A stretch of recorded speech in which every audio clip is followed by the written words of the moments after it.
think we're good. Awesome. Thank you so much, everybody. So this is our last presentation of the day before we start getting into lunch and the working groups with the SomerVision committee. And what we're going to do for the next piece of time is start looking at the proposed SomerVision numbers. I'm going to walk through the proposals that we have, talk through some of the issues, and then we're going to start having some discussions at our tables. There's also some packets you've probably seen at your tables. You'll each be filling one of those out too, but we'll get there. So the SomerVision numbers is one of the key summaries that you probably hear us talk about the most coming out of SomerVision 2030. And I think one of the first questions when we talk about new SomerVision numbers is, why are we changing them? And that's a fair question. And the reason is that we said in SomerVision 2030 that we were going to review this plan on a regular basis. It's been 7 years since it was adopted, and so this feels like the right time to really look back at what we've done, what we've accomplished since then, and what we want to be doing as we move forward. In addition to that, the time frame for SomerVision 2030 was 2010 to 2030, which means we're about 10 years into that. And so since we're taking this time to come together and look at our goals and our activities, it makes sense to extend out the timeline 10 further years and think about what numbers we want to be hitting then. And to be clear, we're not running away from the SomerVision 2030 numbers. They're still very much going to be part of our work. We're just also going to be looking further into the future to be giving us that perspective we need to be planning now for where we want to be in the future. I wanted to start this conversation off by talking about housing because I know it's an important thing that's happening that is being discussed in a lot of different aspects of our outreach so far. And it's something that we think about every day in the planning office. As Courtney sort of reviewed this morning, it's been coming up a lot in the summer suppers. It came up at the SVC mixer. Our Somerville stories, one of them was about someone who talked about how the opportunity to move into an affordable ownership unit just really changed his life and provided a lot more stability for his daughter, a very meaningful story. And then one thing I actually learned through the Somerville Learning 2030 process is that the most cited challenge for all of the people that they interviewed, so that's youth, that's families, it's adults, it's teachers, people working in the schools, the most cited challenge was gentrification and financial stress. So this is not even coming up just in talks specifically about housing and about planning. It's coming up in our schools. We're seeing the education system. It's something that's affecting our community broadly. And as I said, this is something we're thinking about all the time. The mayor released his 10-point affordable housing agenda. This is stuff that's affecting the way that we plan every day. This slide might look a little familiar if you were at the housing breakout session on yesterday, and I really want to drive home here that the SomerVision numbers focus on housing production, but that is only one part of the strategy. There is no one silver bullet to the housing challenges that we're facing in Somerville. You should be extremely skeptical if anyone suggests that there is. We think about it in terms of a three-part strategy. So one is assisting residents who are facing housing insecurity. The second is making the most of our current housing stock. So that means using Airbnb rental policies to make sure that the units we have are actually being used as homes for people. And it's also things like 100 homes that try to preserve the affordable housing stock that we have already in perpetuity. The final component is creating new affordable housing. And that's what we're going to be talking about here. But again, it's really only one part of the conversation, and I don't want to lose sight of that. And to drive this point home further, the Sustainable Neighborhoods Working Group, which I think was a really inspiring and cool process that came up with a lot of wonderful housing policy initiatives in the city that really guide a lot of our work. Even they had talked about the importance of updating our housing production goals to make sure that we were setting them high enough to make the impact that we wanted to in our community.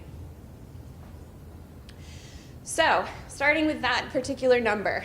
In 2030, we set our goal at 6,000 new housing units, 20% of those being affordable. That was the goal that we had set, and that was created, from what I understand, by some assumptions that we made about the way we could develop our transformational areas. So if we were comfortable with a certain amount of stories in the transformational areas, how many housing units could we fit there? We're really focusing on it as a land capacity question. And then the affordable unit number is 20% of that number. At the time, that felt pretty ambitious, but now we have inclusionary zoning that is 20%. So maybe a little less so now in retrospect. And since we started tracking the numbers in 2010, we've reached 38% of the housing goal and 37% of the affordable housing goal. And again, we're about a third of the way into the timeline, so that's about where we want to be, just doing a straight line assessment.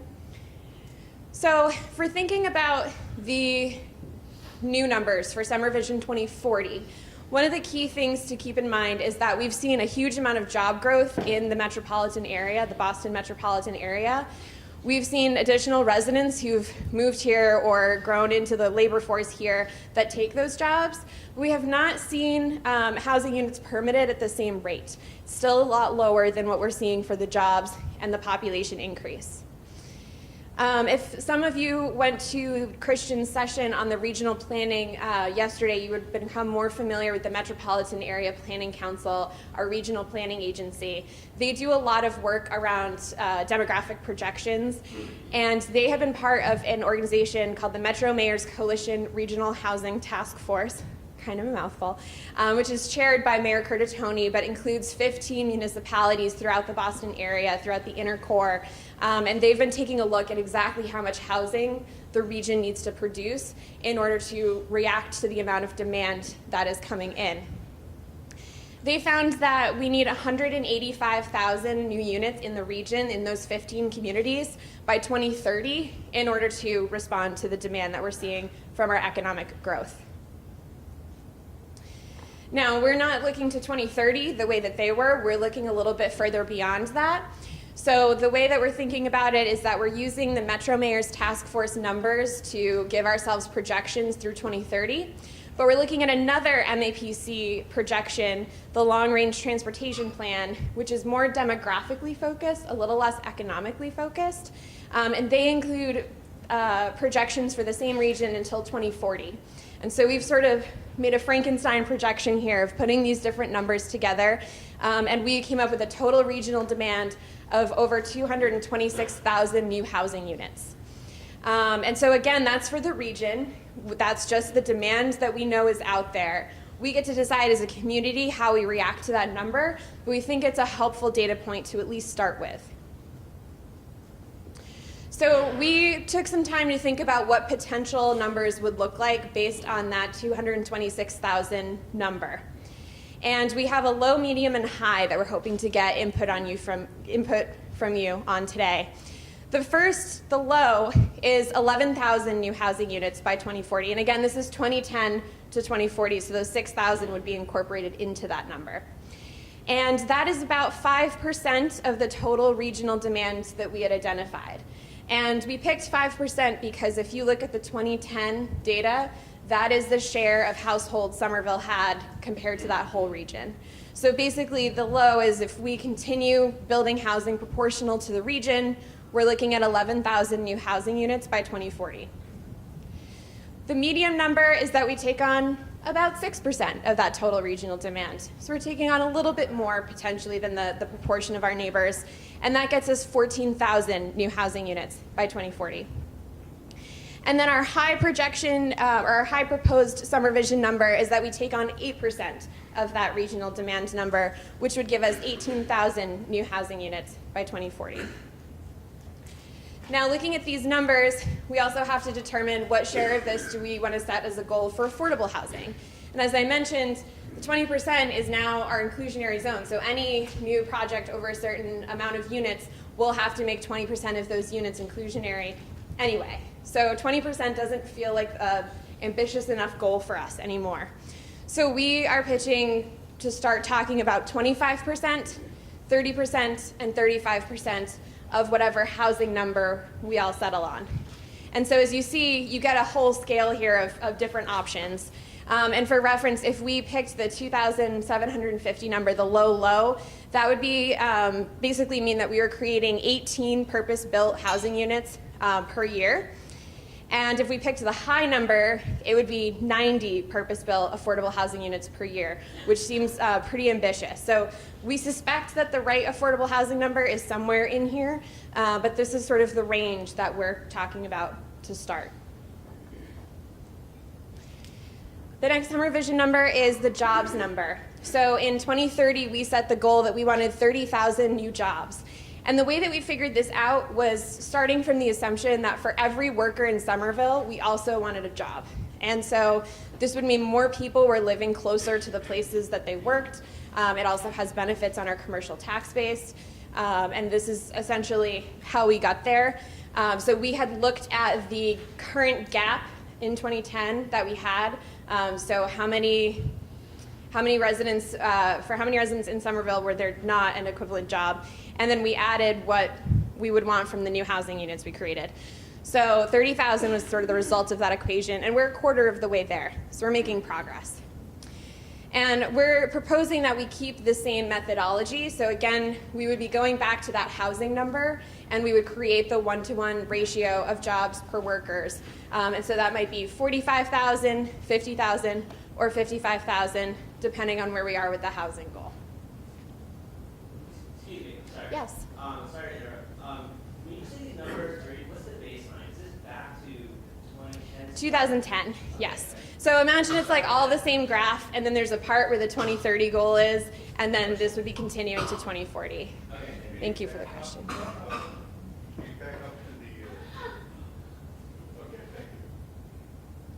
So these are new jobs.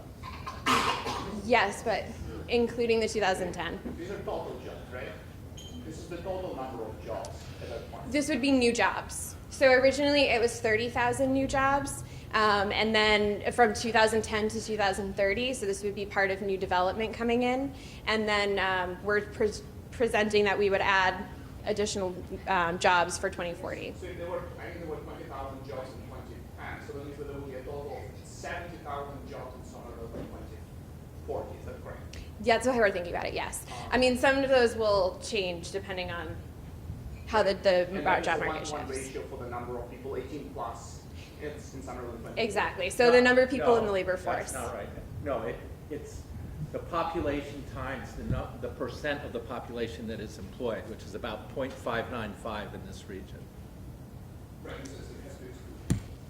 Right, so kids aren't counting into that 1-to-1 ratio that we're doing, people who are not in the labor force. We're looking at people who are the right age to be working, and that's how we're assessing how to come up with the 1-to-1. So if it's a 70,000 that we have to divide by 0.6 to get the total Somerville population should be then 110,000?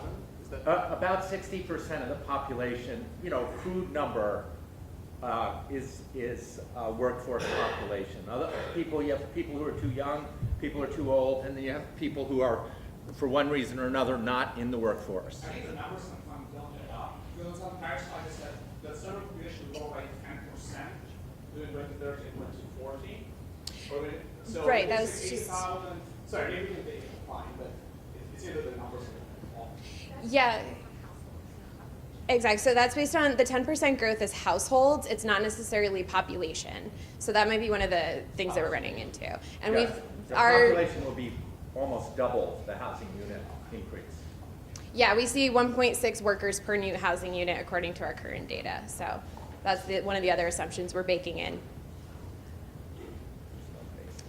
Okay, so we'll move on to open space next. And we sort of already talked about this a little bit yesterday, but the expectation is that we're going to keep the 125 acres of new open space, but we would like a little more time to keep working on this.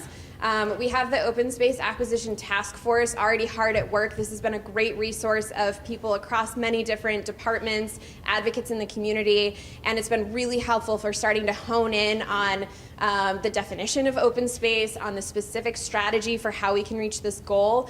But with all of the spatial and legal and financial constraints, we'd like a little bit more time to keep working towards this strategically and responsibly.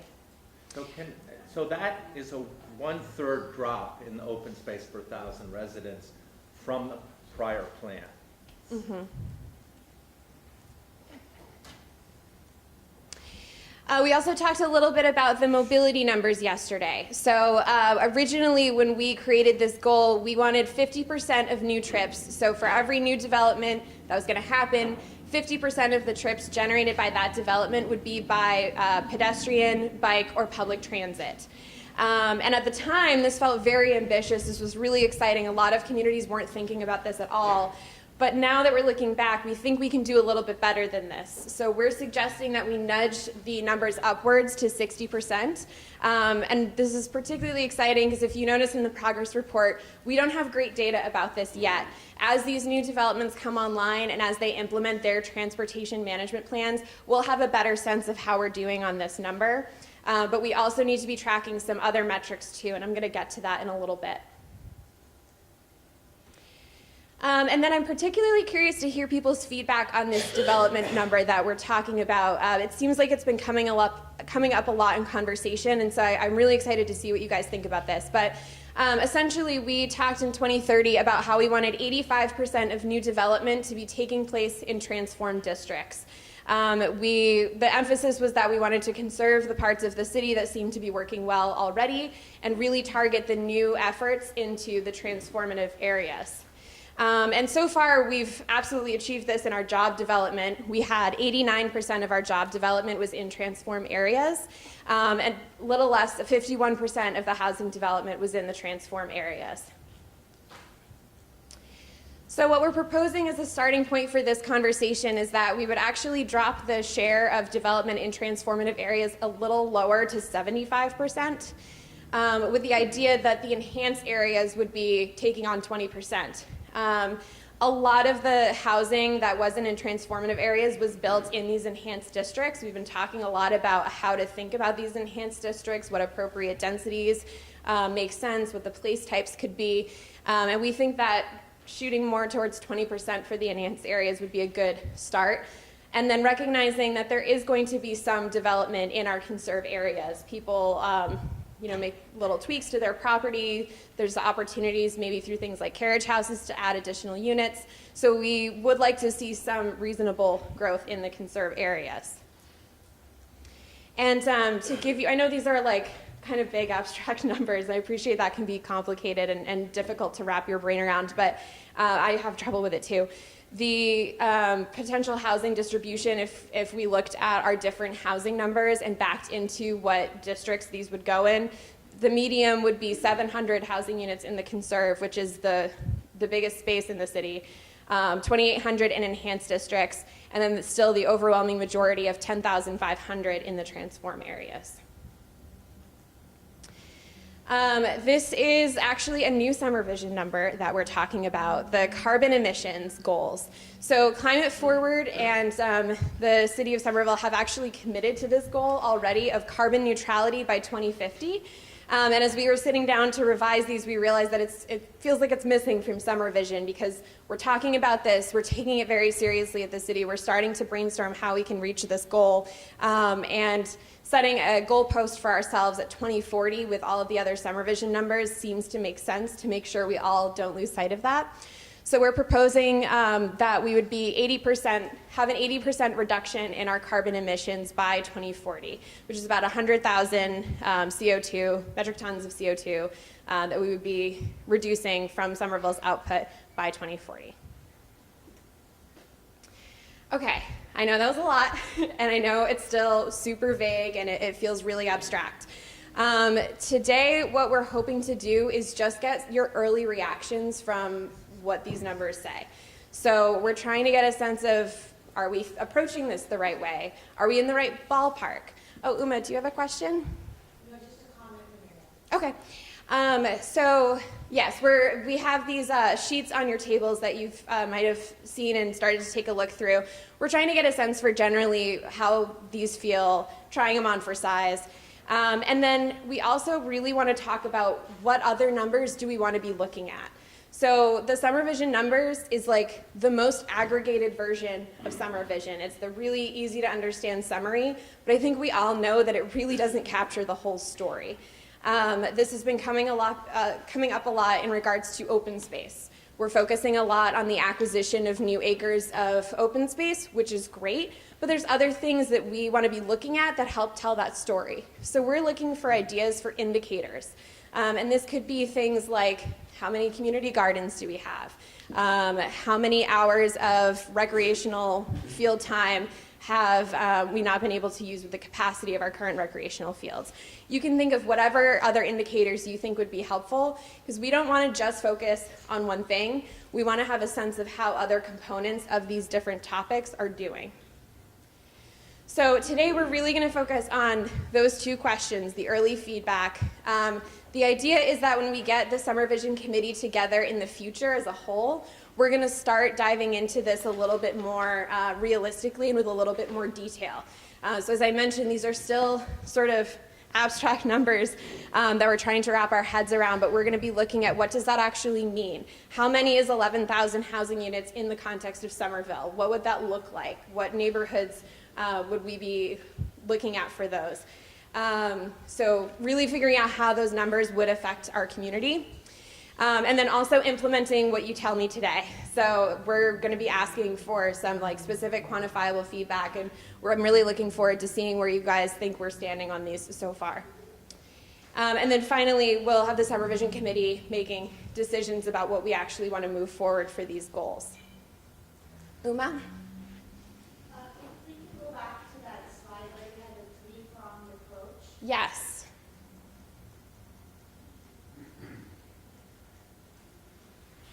I really feel very strongly that rather than make these three equal prongs, that number one should be our top priority. It is very important that we assist residents and preserve the culture and the characteristics of our community, because the cities are about people first, then about forms and buildings. And the second is very important too. And that the creation of affordable housing, not saying don't ever give up on it, there's never going to be enough money we can put towards it, but number one should be about the people. Great. So, I guess what I'm saying is, one of the metrics I'd like to propose is to really prioritize where we put our money, because we can't do everything. That's a great idea, and that's exactly the kind of feedback we're looking for. Like, are there other indicators about the work that we're doing around affordable housing that we should be looking at the same time with the same level of importance that we're looking at the SomerVision numbers? It helps us have a more nuanced look and make sure that we're keeping the focus where it needs to be. Thank you. Looks like we have a few other questions, so I'll go around the room. Holly? Yeah, I think that when you're looking at the metrics, I think that if you just look at this is how much new housing, it doesn't, and of 20% of that's affordable, you need to also do some kind of a survey of how much affordable housing we're losing, because we're losing a lot. Counselor of Hirsch is affordable nodding her housing. head as well. You Yes. know, just adding units, and then the other thing is like jobs, one-to-one jobs. Are those jobs that anybody that currently lives here could afford to live here and do those jobs? You know what I'm saying? Like Exactly. there needs to be something in there that's true, because I keep hearing a priority of maintaining Somerville as a place that you don't have to be like super rich to live. Yep. And so I feel like that has to be somehow figured into the metrics. I don't know that that's easy to do, but I think that needs to be thought about. Sure. Counselor, do you want to respond? Yeah, just to back that up, I totally agree, and I think that was a mistake in the 2030 to say 1% of new units should be affordable, when we want 1% of all units to be affordable. And I think we should put a stake in the ground.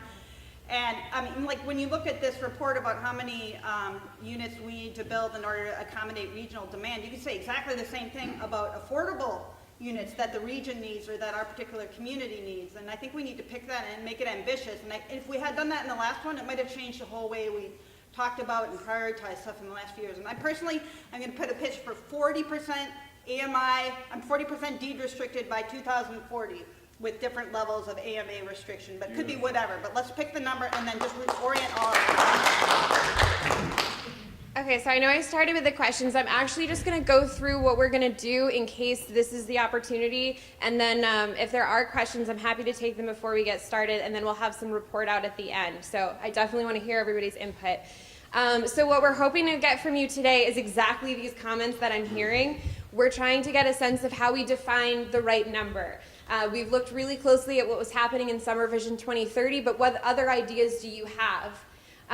What do you think about the specific numbers that we've proposed? We're going to have you do a little Goldilocks analysis. Is it too cold? Is it too hot? Is it just right? We really want that input. And then again, this idea of other indicators or other SomerVision numbers that you think would be helpful for getting at this nuanced look at what's going on with each of these really important topics. So we're going to be asking for specific suggestions around other indicators, and percentage of the housing stock available in perpetuity is one example. And then we're also kind of gauging like your strength of opinion on the proposed SomerVision numbers as well, so that when we come back to you, we can give you a sense of what everyone else in the room was thinking, and we'll get a sense of the different perspectives that are here. And then you'll notice the sheet that you have at your table. So this is really helpful. I'm hoping that we'll all be able to talk about this, but I would really like you to fill out the worksheet because it'll help us do the analysis on what everybody was thinking and what was said or what was maybe not captured in the conversation. The sheet is really focused on the numbers and the indicators. If you have other things like policy ideas or action items or questions that you want us to explore and answer for you, I encourage you to put them up on these easels, because that will be an easier way for us to track it down and make sure that either we or the working groups keep it in mind. So don't lose those great ideas. Just make sure that they end up in the spot where we'll be able to do the most with them. So that is the activity that we have planned. We would have you kind of work through the worksheet together as a group, but fill out your own anonymously, and then there will be more time for conversation and discussion, I promise. Any other questions? We don't have the numbers on the sheets. Yes, I'm going to have break it into the different sections so that we'll spend time on each goal, so they'll be up on the screen. Also, we don't have the percentage of the development that is actually commercial.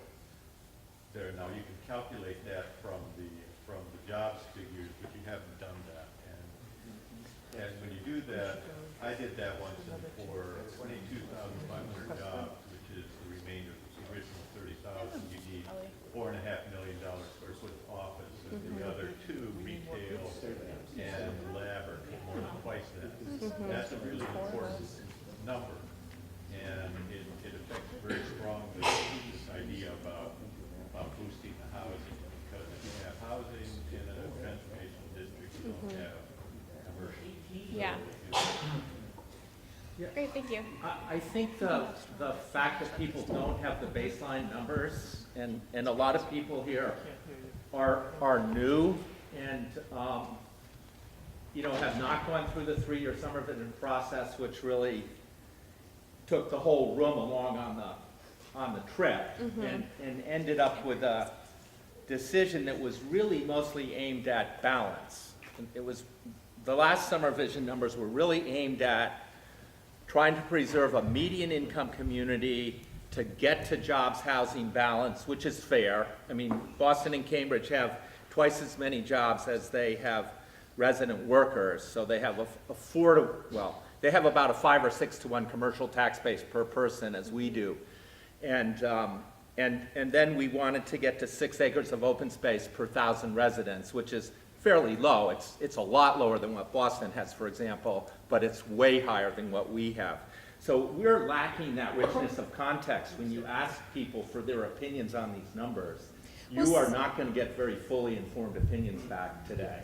And thank you for that comment. The idea is that we're just kicking off the conversation. The idea is that when we gather again, we'll have some more specifics about things like that. We also do have some baseline data. I appreciate it doesn't cover everything in the reports. There are more copies out in the hallway, so I encourage you to grab one of those if it's helpful.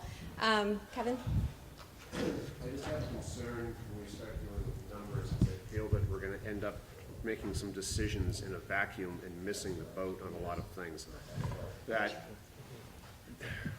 Just pick one topic.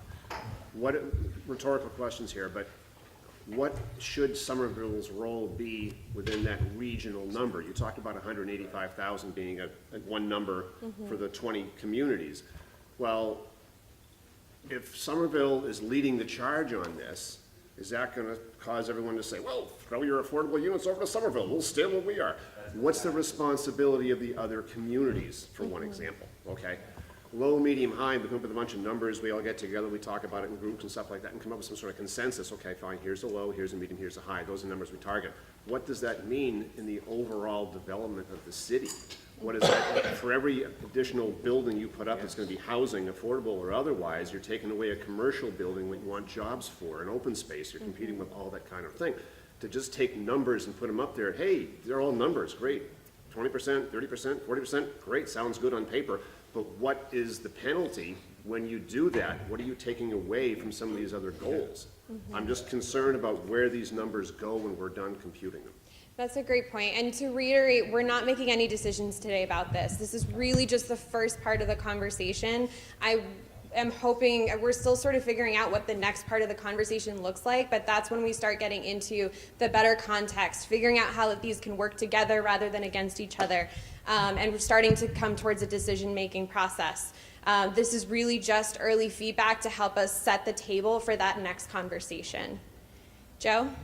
How do you define housing? Is it all rental? Is it all owned? Is it all long-term? Is it all short-term? Is it co-op? Is it condominium? So that's part of what we're asking you to help us figure out. I know, but until you begin to get those definitions, you don't have any numbers that mean anything. Because your issue, if your issue is longevity, then you're talking about ownership. If your issue is diversity, then you're talking about rental. And the question really is, that's a critical thing that deals with zoning, that deals with taxes, that deals with recruitment and retention, that deals with incentives to stay as a fringe benefit, for example, condominium benefits. There are a lot of vehicles that are open to that, and until you begin to at least use the word. About 10 years ago, Chris Lineberger was in town. Chris Lineberger wrote Option of Urbanism. And I asked him, I pointed out that his book used the word market 146 times without defining it. You're doing the same thing. And that is really dangerous. And then you're saying it's just an interim process. This is an interim process in a 20-year program. I was doing this 20 years ago. And therefore, don't be interim still. You should be more progressive. It should be more concrete, rather than less. Great feedback. Bill? The very fact that we could consider 11,000 new units tells me, to me, is a failure of systems thinking. Yeah. And I'm going to articulate a conflict that I anticipate emerging among all of us just now. I'm not going to get into all the details, but I think a challenge on the part of the leadership is to test these various hypotheses, Yes. because they can be provable with data. And the conflict is this. A lot of people imagine that if we just build a whole lot more housing units, we will equilibrate supply and demand at a lower price point. Yeah. But we're in a regional market. There is no amount of new units that we could build that would equilibrate that. But what it can do is, in fact, make housing less affordable in Somerville. Yes. For a series Yes. of reasons which I can state and which are testable with data. So I think at some point in this conversation, we need to state what those statements are and test with the data who's right. That's right. And then have humility before the data.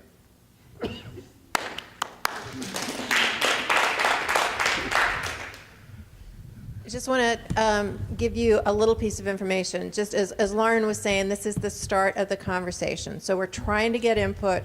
We're trying to understand where we may end up in the long run. There will be no decisions made today. It's not confident, but hold on a second. There's also the reason that I wanted to speak for a second. There are two studies going on at the moment. One is a housing needs assessment, and one is a housing affordability evaluation. So right now, we are collecting data. We have a consultant team on board that is looking at the 20% fact.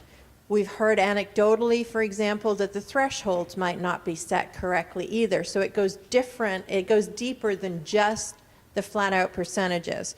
So anecdotally, we've heard that developers are building the smaller buildings. They're going with 5 larger units where 6 units could be built because the 6th unit would be affordable. So we're trying to understand all of these pieces.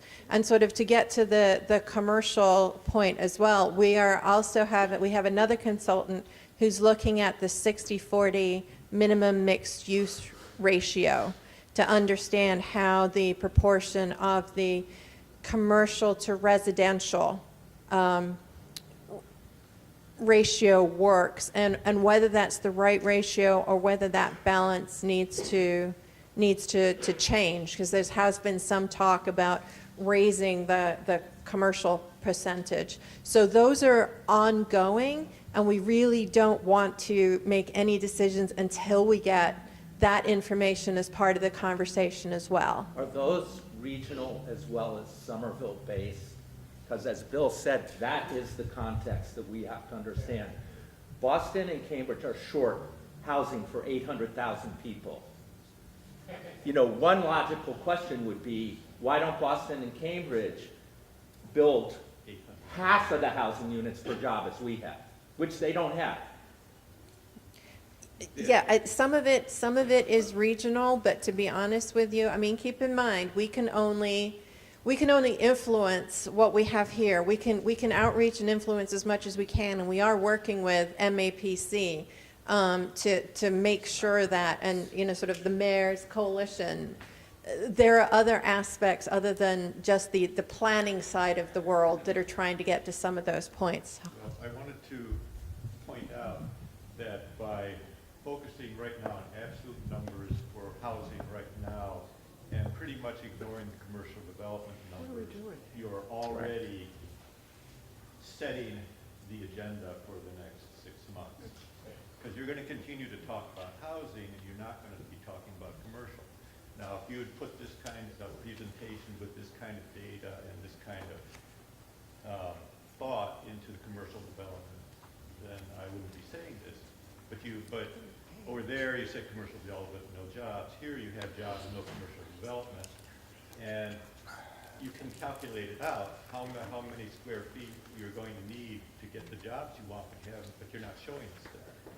So you really have to show us that, and in as much detail as to how. Yeah, this is not about square footage right now. I know it is in the long run, but today's conversation is not about square footage. Today's conversation is about unit counts, and it's about jobs. As we get deeper into the conversation, understanding what the trade-off between these elements are and maintaining our open space goals, that's where we're going to get deeper into it. So hold on a second. I've got Fred dancing back there. So I just wanted to put into context what we're talking about with affordable housing, because I think it's really important. So most of our purpose-built affordable housing is based on area median income, which in Somerville is about $75,000 to $80,000 now, and it keeps going up as we gentrify. Yeah. So when inclusionary housing is now built for rental housing at 50%, 80%, and 110% affordability.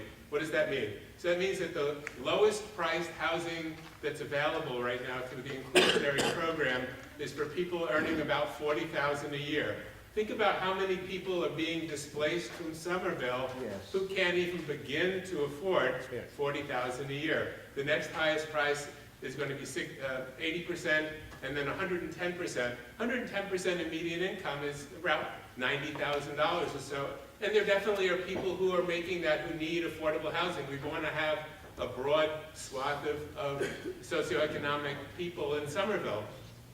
But it's really important when we think about what we mean by affordable housing to think about all the folks who are going to be displaced, because as Stephanie said, and I think somebody else said, while we're building new housing, we're losing a ton of housing that may not be deed restricted but has been somewhat affordable. And every time property turns over, it becomes more and more unaffordable. So that's rental housing. Ownership housing starts at 80%, goes to 110%, and then 140%. So ownership housing is mostly out of reach for the people we think of as needing affordable housing. Of course, affordability, again, changes depending which demographic you're talking about. The other thing I want to say is that we're not talking about individuals versus families.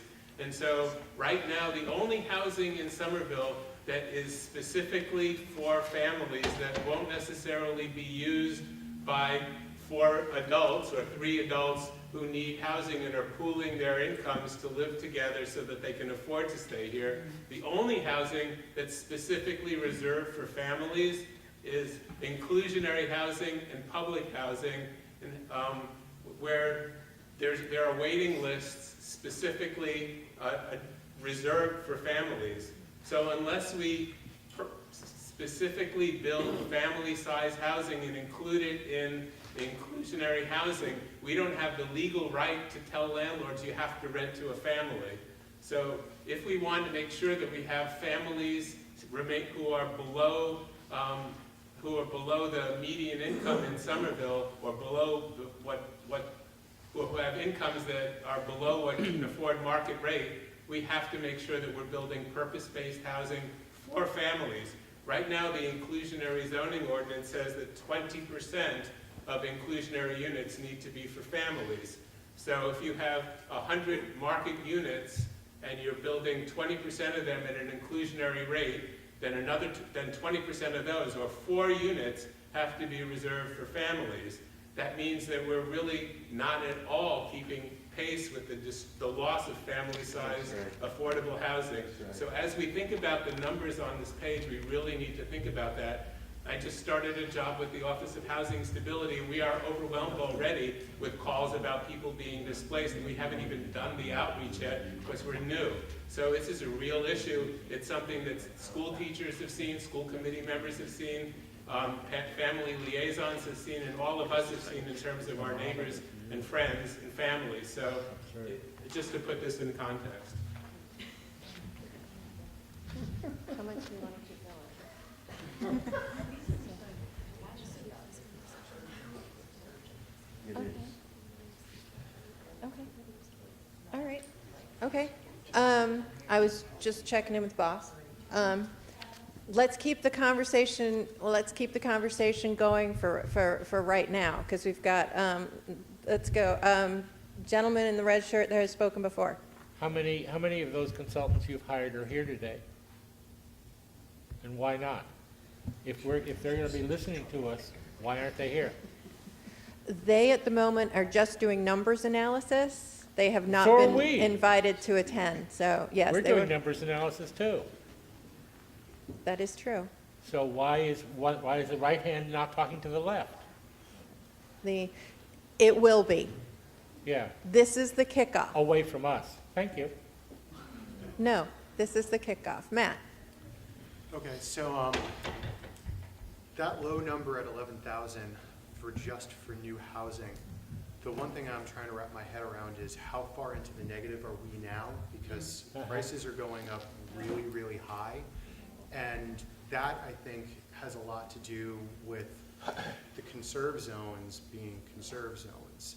If we're gonna limit where we're putting all of this density, and to even get to 18,000 new housing units, we need to figure out where we're gonna put them.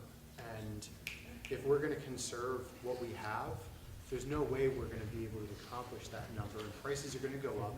And then with that, the market rate affordable units are going to go up in price, and we're going to get to a point where there is so little, because even if we hit that low number, but Boston and Cambridge don't, because they're running out of space, that means now we're gonna put more housing units in percentage compared to them, and then everything's gonna be messed up still.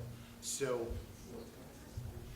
Yeah, And we're already housing their workers. yeah, yeah. because, and it's shown with where the transit goes. All of our transit goes into Boston. Our transit's not self-supporting us Right. within our own kind of zone. So how negative are we? And will 11,000 housing units even make a dent? Right. Good question. Very good. That's a great question. I don't have an answer off the cuff about how far in the negative we are, because we've been looking towards the future and what regional demand we're able to identify right now. But the specifics about where we might locate 11,000 units is one of the things that we're hoping to come back to you once we have a sense of whether these feel like the right way to be thinking about it, if this is the right way to approach the challenge. So I hope you'll keep that in mind as we move on for the next conversation. I'll come over here to Maxime. Thank you.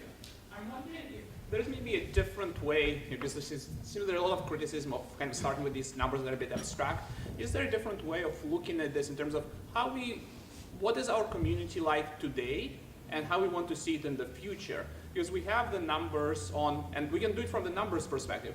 Have a age distribution, how many people with children live here today, racial distribution, income distribution, how it differs by neighborhoods. So we know how it is today, we know how it was 10, 20 years ago. Maybe we can look at it and say how we want it to be 20 years from now, and if we get a consensus on that, we can then go to this step. What do we need to accomplish that? How many new housing units, what kind of houses they should be, what kind of jobs that should be assigned to? Yeah, Howard? I just wanted to talk about the process of this session a little bit, because I think we've kind of gone off kilter a little bit in terms of what you intended. What I hear is that people are very concerned about what the ultimate numbers are going to be coming out of this process. And that's going to be at the end of the process, after the working groups meet and after there's an opportunity to have more forums and consensus can develop. In higher education, we have something we call the pre-assessment, then you take a course, and then there's a post-assessment. What I'm trying to get at for this survey, it seems like if you're trying to get some very early feedback, based on what we've heard over the last day and a half, that would be a very tentative response to what's been presented. Other than that, whether that has value at this point, it sounds like people here do not think it has that much value because they haven't been exposed to the historic basis for the original numbers.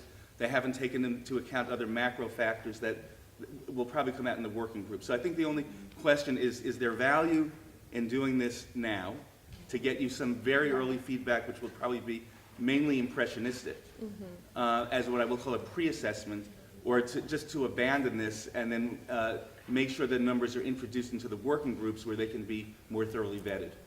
Yeah, and that's exactly what we were just saying. We can abandon this activity. That's totally fine. We were coming at this thinking, because we had heard a lot of feedback about the SomerVision 2030 process and how so many parts of that did work well and that we were really proud of what we came up with. And so we used that as a starting point. And what I'm hearing is that we want to start more complicated and more broad and looking at it from a lot of different angles. So I hear that feedback, and we'll go through and take additional comments and questions, but I'd also love to hear more about when we come back together to talk about this again, keep telling me more about what would be useful for that conversation, because I would love to hear suggestions about that. Bonnie?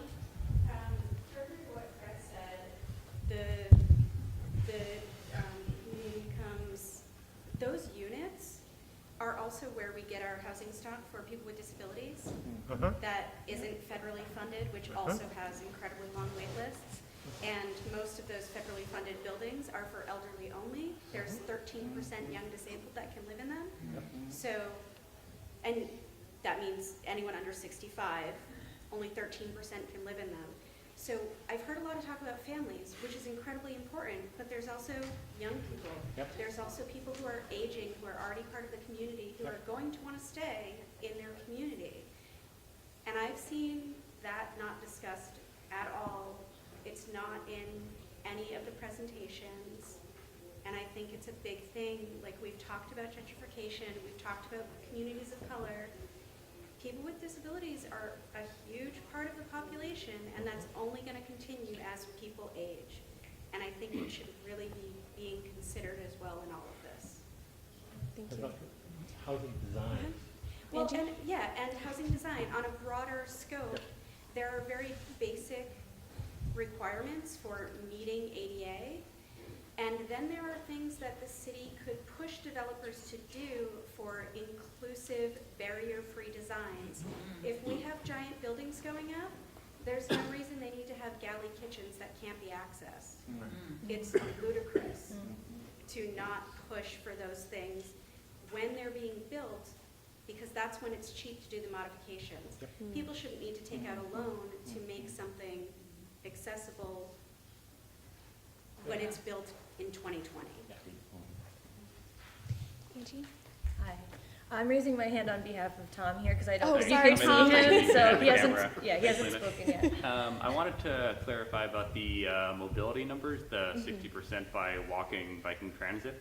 And so I know that the American Community Survey, which is not quite comparable, which describes commutes only, not total trips, that already puts us at over 50% walk, bike, transit. And I guess I'm not totally clear, is like, if it's 60% sustainable modes, is like the entire other 40% cars, or are there other factors in there? And taking that a step further, if it is, 60% sustainable, 40% cars, does that mean if we add, say, 50,000 jobs, that 40% of those are, driving and adding tens of thousands of cars onto our roads? So exactly what you were saying at the beginning, the idea for this number is based on all new transit trips related by new development. So that includes housing and jobs. And the goal is to push towards pedestrian-oriented development that'll make that feasible. And you're right pointing out the challenges of this, because if we don't get that number right, it's going to make traffic terrible. It's going to make our environmental impact terrible. And so we really do need to be ambitious with that number. And so happy to hear additional thoughts. If it feels like we can go higher, then let's keep that conversation going. The very initial feedback is that if we're already, 50% before the For all. before the community path extension, 60% seems pretty conservative, and it seems like the implication of only 60% with generous job growth as well seems like it wouldn't go very well together. Yeah, we can take that into account. It's new trips. So the census data or the ACS data he's referring to is all trips for everybody who lives in Somerville already. And, it's commute trips for everyone who lives in Somerville already. The 60% number would just be new development, and it would be all trips and not just commutes. Does that make sense? Okay. Jessica? So I think that Fred said something important about family housing and public housing being like a limited resource in Somerville. I agree with that, and I agree that it should be more family friendly for people who don't own homes. But at the same time, every time the rent increases, my chances of buying a home decreases. Every time the rent increases, my chances of even renting a house decreases. I'm a single parent, I have 3 kids, there's no father anywhere, there's nobody else, it's just me. And so I have to do this on myself. Like the AMI was mentioned to be like 80,000, over 100,000 going up. My yearly income is like $13,000 a year because I'm disabled too. And I think that it's important to also recognize people with disabilities, young people with disabilities, because this is housing that isn't really available, whether it's a physical disability or another disability. These aren't things that we think of. But at the same time, I also want opportunities to not have to live in public housing, because it shouldn't be my only choice. So what are we gonna do aside from building more housing? Why can't I have like education opportunities, job training?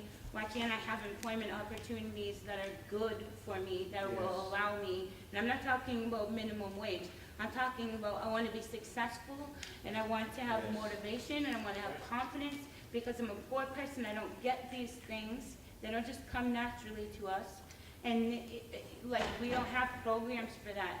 I want to see people move out of public housing and be a homeowner. I want to see people move out of public housing and never have to go back into it. Like, that's what I want to see. And, like I said, we could create as many public housing units and affordable housing units. It doesn't matter, because you're not giving me the training that I need. You're not building me up. You're not building me up. It's not building my kids up. And when that happens, you're creating a cycle of poverty, and you're letting me stay there forever. And I don't like that. And so I think that this should be also a priority of the city.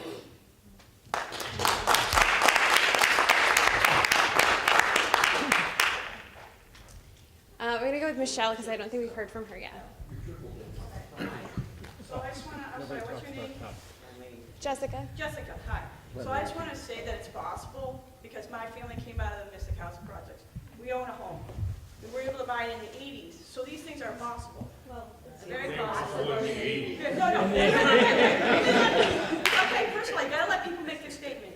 I said they were possible in the 80s. It was possible, but it's not possible anymore. So if you allowed me to finish my statement, then maybe you would have heard that part instead of me starting. Thank you. Okay, anyway, so what I'm trying to be with you and say this is absolutely true. My family was able to get out of the projects. We never want to go back. I understand exactly what you're saying, and I think we need to do exactly what you're saying, which is make more housing available for people, because to be stuck in that poverty, to think about that makes me, I'm shaking. It makes me so sad. So I'm with you, and I want to work with you on it. So I just want you to know that. Thank you. Joe? The one question I got left is, what about Tufts? Tufts has increased its enrollment and increased its use of available housing immensely. This year it's by 100 kids. That's 400 kids because they stay for 4 years, and that takes a lot of the housing. Where is the pilot program discussed? Is it not totally why is it considered irrelevant to this? It's central. That's a great point. I live in the neighborhood with where a lot of the Tufts students are, so I appreciate that comment. Go ahead. I just wanted to say one thing that I thought another thing that Holly said about the number of units that we're losing as we're building new units was really helpful, and I think related to what Jessica said, like the jobs numbers separated from the housing numbers are sort of confusing. So I know that a lot of the jobs that have been added are at partners, and I think a lot of those are home health aides, which is a very low paying job. So adding a ton of really low wage jobs, those people probably don't live in Somerville, just as we're housing workers for Boston and Cambridge. Other places farther out are hosting those kind of workers who can't afford to live here. So I think having the jobs and the housing numbers be much more tied rather than just talking about them as jobs, as housing, would be a very helpful metric. Okay, and so I understand, do you mean specifically for like different like wage groups? Is that what you're talking about, or just more that we're tying it closely, that we're picking the jobs number based on this proposal, based on the housing number? Yeah, I think it would be, I think it would be really helpful to know, like, you know, what are the incomes in the area, what proportion of people are rent burdened by housing, the number of jobs that are coming in, what proportion of them can afford to live in Somerville? Probably, you know, a very tiny proportion, maybe like the Greentown Labs people or something can afford. But all the rest of the jobs, those are people who are coming in to make very low wages to support the higher income workers. So just numbers that could break down the jobs and the housing in much more detail across incomes and wages would be really helpful. Got you, thank you. Fred? Just one more thing, backing up what Jessica said, but also pointing out that if we have permanently deed-restricted housing, then you don't have to own your own home in order to have stability in your living situation. You know, back in the day, and certainly in lots of other parts of the world, including most of Europe, home ownership isn't the only way that you have housing stability. The problem with where we are in the real estate market right now is that if you don't own your home, you can pretty much count on being displaced because the rents are going to keep going up with the market. So the more deed-restricted property we have, the less you have to worry about that. And if you're in one of those units, it doesn't have to be public housing. The whole purpose of building other deed-restricted units is to create non-stigmatized, non-ghettoized affordable housing. And so that's a way of building housing stability for people who may not want to own their own home or may not have the wherewithal to maintain a home. So, Fred, why don't you explain what deed restricted means? Deed restricted means that when the property, well, it doesn't have to be when the property is built. It can be at any point in the life of the property. A deed is all property has a deed filed with the Registry of Deeds that describes what the property is about. One of the things that you can do in that deed is say that in perpetuity or for the next 99 years or whatever, this property can only be available to people within a certain income bracket. The rents must be for a specific purpose. It must be at a certain level. The housing must be reserved for families, whatever it is that you can put in a deed, and that's how you protect the housing and its affordability. Andre? So, listening to the conversation, listening to your response, I'm hearing a theme emerge, which is that of priorities and why we're doing this. Numbers aren't a goal. A vibrant, diverse, economically integrated city is the goal.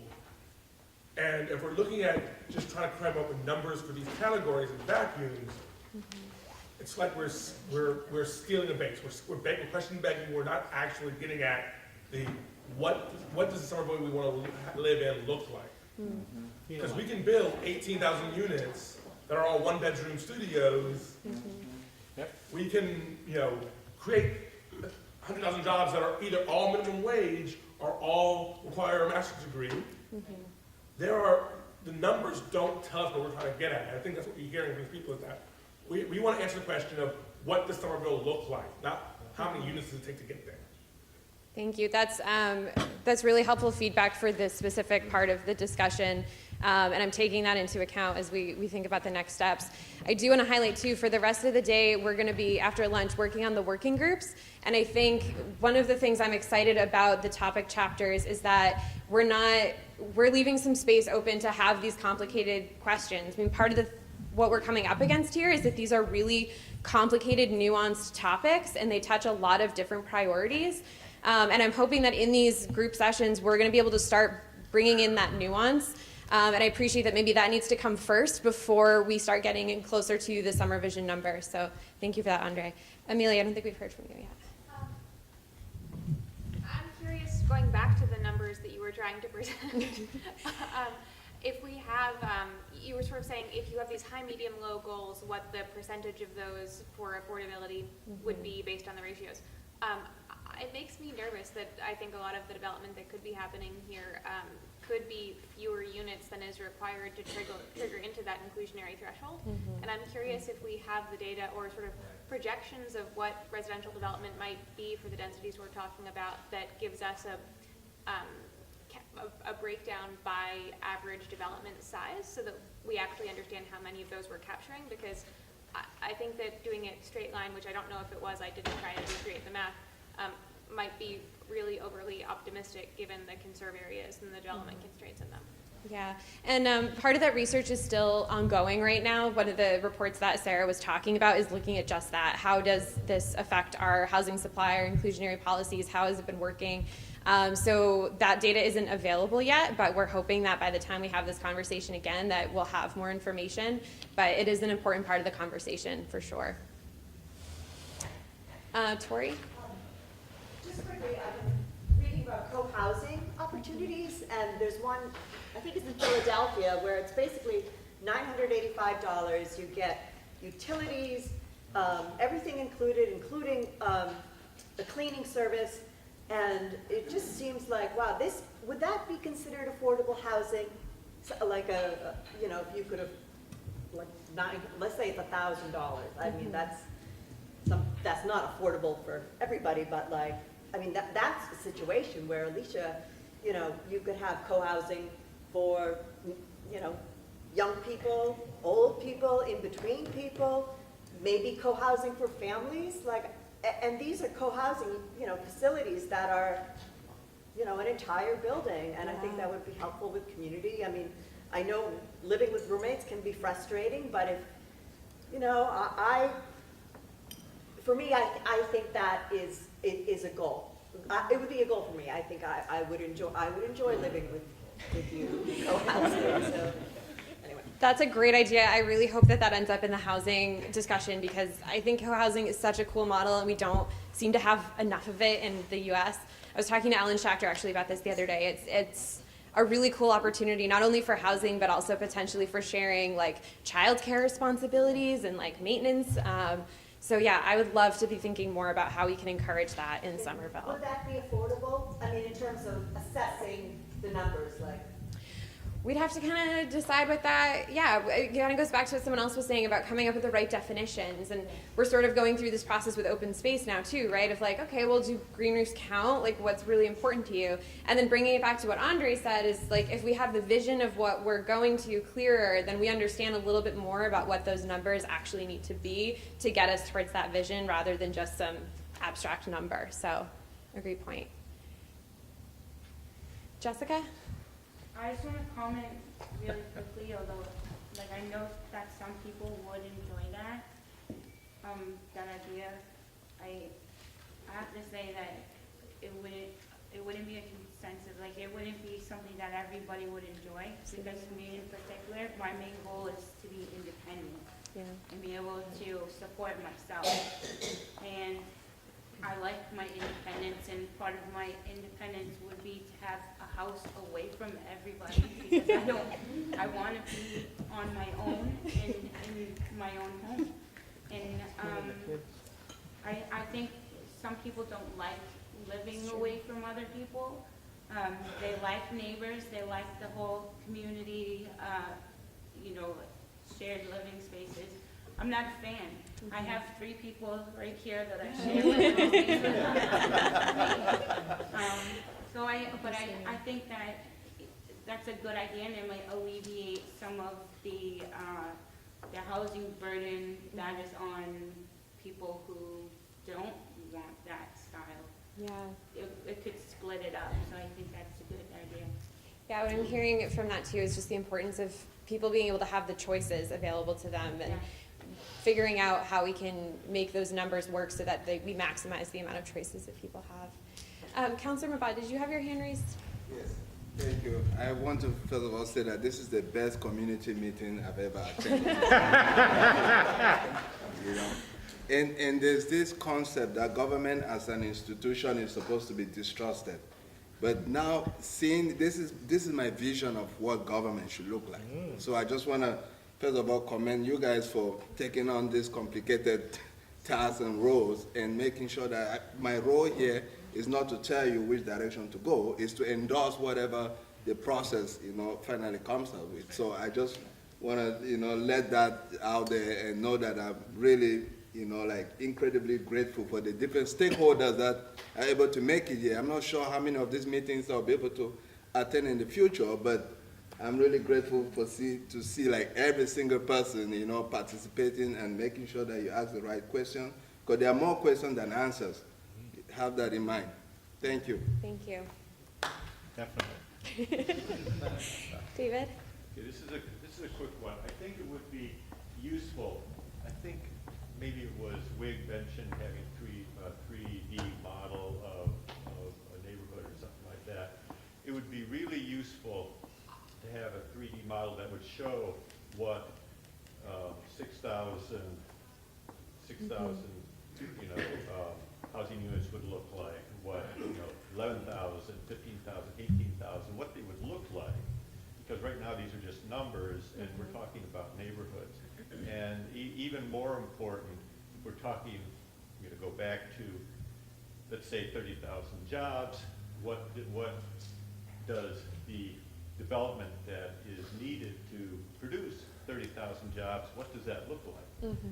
And until you have that, you don't really have a notion of what the neighborhood is going to look like. Is it going to be 60-story buildings, in Davis Square? What is it? We need to know that in order to evaluate what we're looking at. No, that's a great point.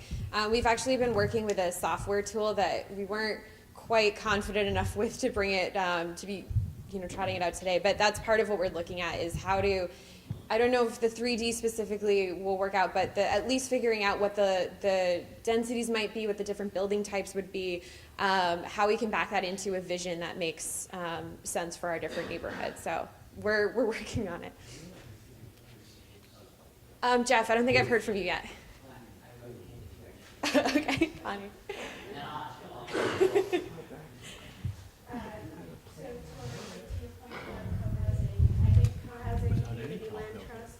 Things like that are vital things that the city should absolutely be doing everything they can to encourage. As far as would it be considered technically affordable?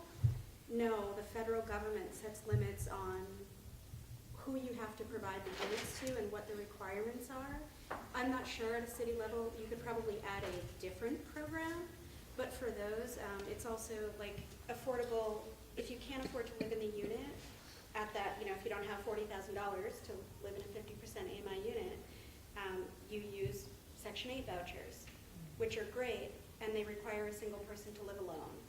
And the city has zero control over that. So those units would serve the sort of middle income demographic, which is great. They would not serve anyone low income because they wouldn't have the money to pay for it and wouldn't be allowed to live in it without, they just wouldn't. Fred, did you want to comment on that specifically? Yeah, just one, this is what you just said also just puts into context that we're trying to address this in the context of a state and the federal government. The federal government has abandoned affordable housing entirely, and the state has a MRVP, which is a type of mass rental voucher program, which is the only state-controlled subsidy program. There's another one called the AHVP, which also is a voucher program. But these are small programs. There are small temporary housing subsidies for families that are in emergency shelter. But we're basically trying to address a problem that historically has been has seen as a national problem. The city of Somerville has made tremendous efforts in terms of one of the most aggressive inclusionary programs, a really aggressive linkage program. The Office of Housing Stability is an infusion of new resources that have not existed in a dramatic one-year change. So these are all important things, but they don't without even more dramatic changes, some of which might be accomplished through SomerVision, some of which will ultimately depend on the federal government and the state government taking responsibility. It's a huge problem, but that shouldn't stop us from doing everything we can. But just to recognize the context again. So we're almost done. I'm going to take one more comment since I haven't heard from you yet. Or I'm seeing a couple people. So if you haven't spoken yet, we'll take those last couple comments and then we'll break for lunch. I don't want to stay in the way of your lunch. So, Jeff, did you still want to say something? Yeah. Did you have your hand up? Sure. Go for it. So I think the biggest thing I hear in a lot of this is everyone commenting of awesome, amazing stuff. We all have different things we bring to the table, as Councilman Bott had to say there, and that's part of why this is great. And I think one of the things that I always find is important to recognize about this particular problem of housing and how we create and think about our environment is that it's not any one thing that's going to help us. It's all of these things. It's the suggestions Mr. Berman has given, the suggestions you've given, the suggestions that all of us have given. We have to do all of it, or we won't fix this problem for ourselves, and we won't fix it in a way that lasts beyond our lifetimes and helps our children be able to stay here if we have them and they want to be here. And carry that forward to everyone else around us. We have to have housing where we help people. We have to have housing that just is out there in the world. We have to create jobs near where we live. We have to do or not do all these different things in order to make Somerville a great place, in order to make the Boston area a great place, and to carry that forward forever. So these things are not to the exclusion of each other. It's what I'm getting at. And that's part of why this process is so valuable and excellent. So, yeah. Thank you. And I saw a hand back there too. Yeah, I had two separate comments. I just want to get them out there. First is that I heard that either Clarendon Hill or maybe the buildings at Fresh Pond would be Hebert started out public housing, but one building at one of these places was converted into cooperative housing by the residents. And I'm not sure that, you could start out saying, okay, this building is going to start out as, rental and it's going to be converted, but it's a thought. It might be an objective to consider. And the second is that, I'm thinking about some programs where, and actually what I'm thinking about is that at one extreme, spare change, where the person who is involved is given some employment, and there are a whole bunch of other things that come with it eventually, housing and this and that. And if there were like a program that sort of linked this whole, like a holistic approach to the welfare of a person or family, whatever, that might also be something to inject into what we consider to give ourselves a diverse community. That's great. Thank you so much for those ideas. So I'm going to wrap this up since it is lunchtime. We're going to be regrouping here at 1, but we're asking, it's going to be focused on the SomerVision committee members because we're going to start breaking into the topic chapter working groups and start diving deep on some of these issues. We'll talk a little bit more about that format. And before we break, I do just want to thank you guys so much for having this conversation. I know this session did not go as I intended, but I really, really love what just happened in here. This was great feedback for us. I can't wait to be diving into it. I'm thrilled that we have it on film because my brain is just swimming right now. If you have thoughts that you didn't get to contribute, please feel free to still just write it on the back of the form or whatever, put it up on the boards, email me later, whatever you want. It really helps us as we sort of figure out what the next part of this process and this conversation looks like. So thank you so much, guys. Feel free to go eat.